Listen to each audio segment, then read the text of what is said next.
Kung talagang deboto ka ni Jesus, magpakababa ka. Kasi nga siya, nagpakababa din. Kaya nga siguro mahal na mahal natin. Alam niyo raw po, ang dalawang imahe ni Jesus na pinakamalapit sa puso ng Pilipino ay ang Santo Niño at ang Nazareno. Kasi nga, sinasalamin nila hindi lang ang pagpapakumbaba ng Diyos, kung hindi pagpakababa ng Diyos. Dahil hindi natin maaabot ang Diyos sa ganang atin lamang. Kahit ilang prosesyon ang puntahan mo, kahit 10 beses ka pumanik sa andas, kahit bawal na, kahit ilang beses ka magsimba, kahit ilang milyon ang ibigay mo na donasyon, hindi natin kayang abutin ng Diyos sa ganang atin lang.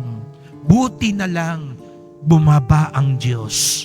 Kaya't kung tunay tayong nagpapasalamat sa pagbaba ng Diyos, bilang bata, bilang Nazareno, matuto din tayong bumaba